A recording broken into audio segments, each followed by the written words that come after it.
RJS की इस विशाल और सम्मानित मंच से श्रद्धांजलि की इस कड़ी में आज हम अपनी श्रद्धांजलि देंगे 3 महापुरुषों को, अजय कुमार घोष, विजय पथिक और कुशवाहा कांति जी को।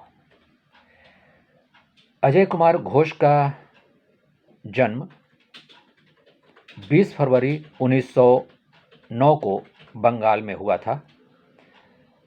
इनकी शुरुआती शिक्षा दीक्षा कानपुर में हुई और बाद में इलाहाबाद से इन्होंने बीएससी किया।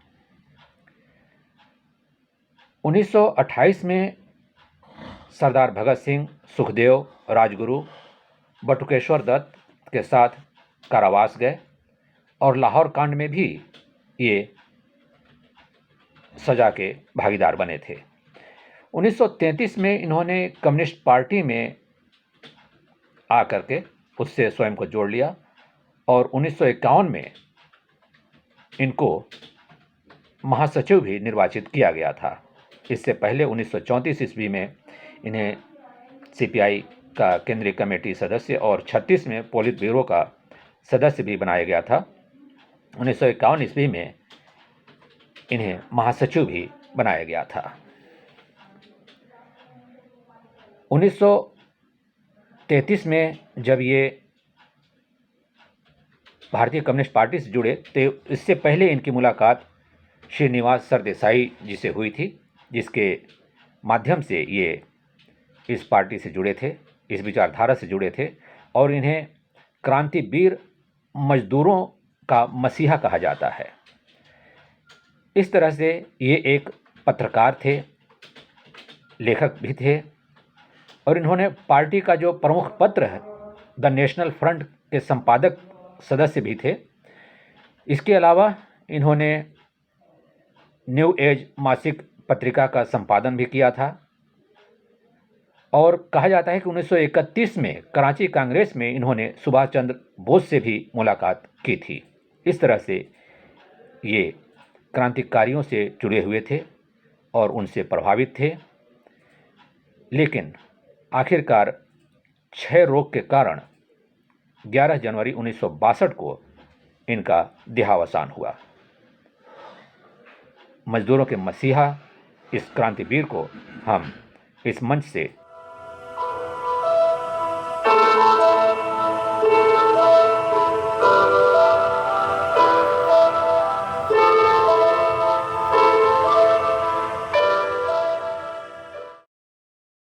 मैं मोहम्मद इसहाक खान आरजेएस के इस सम्मानित मंच से विजय सिंह पथिक जी को श्रद्धांजलि अर्पित करते हुए आप सब से हम कहना चाहेंगे कि आपका जन्म 27 फरवरी 1882 को बुलंदशहर के गुठावली के संपन्न परिवार में हुआ था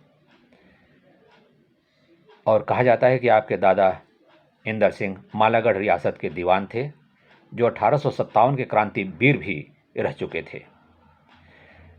इस तरह से ये देशभक्ति की पृष्ठभूमि से अवतरित हुए और यही वजह है कि इनके संस्कार में देशभक्ति की भावना कूट कूट कर भरी हुई थी। कहते हैं कि इन्होंने सबसे पहले बिजौलिया किसान आंदोलन के नाम से किसानों को जागरूक किया था और कहा जाता है कि ये पहला किसान आंदोलन था। इसके अलावा इन्होंने गांधी जी से पहले ही किसानों के आंदोलन से जुड़ चुके थे। तभी गांधी जी ने इनके बारे में कहा था कि और लोग सिर्फ बातें करते हैं, परंतु पथिक जी एक सिपाही की तरह काम करते हैं। और ये लेखक भी थे, पत्रकार भी थे, साहित्यकार भी थे। इस प्रकार इनकी एक कविता की कुछ पंक्तियां आज भी लोग दोहराते हैं।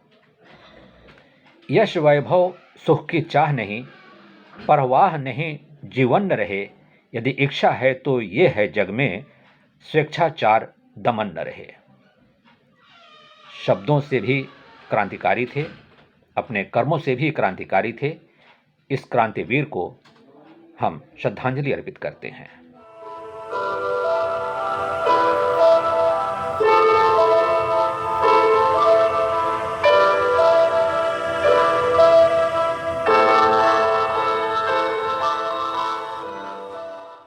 पूर्वांचल बनारस परिक्षेत्र में आचार्य रामचंद्र शुक्ल, जयशंकर प्रसाद, महावीर प्रसाद द्विवेदी, प्रेमचंद के बाद एक जाना माना नाम कुशवाहा कांत। आपका जन्म 9 दिसंबर 1918 को उत्तर प्रदेश के मिर्ज़ापुर ज़िले में हुआ था, जो कि पहले मेरा भी ज़िला था, बाद में सोनभद्र हो गया। आपके पिता केदारनाथ जी थे और कहा जाता है कि 9वीं कक्षा में जब आप पढ़ रहे थे तभी खून का प्यासा उपन्यास आपने रच लिया था। इस प्रकार सिर्फ 33 वर्ष की अवस्था में आपने 35 उपन्यास लिखे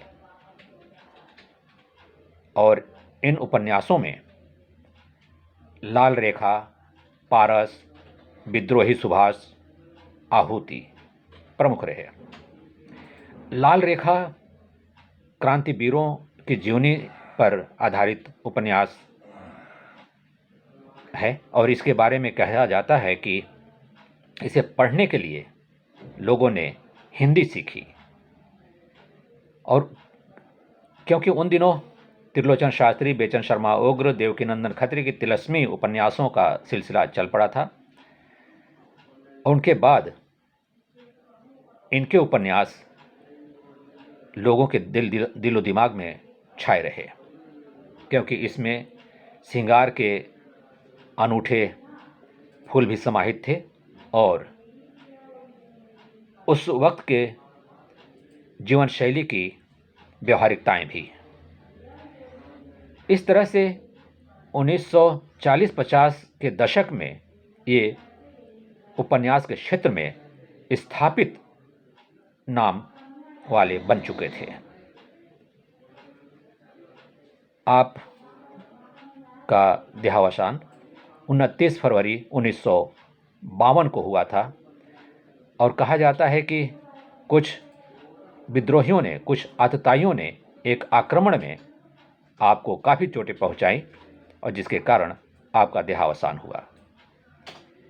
इस सफल लेखक, कवि, उपन्यासकार, जाने माने साहित्यकार कुशवाहा कांत जी को हम श्रद्धांजलि अर्पित करते हैं।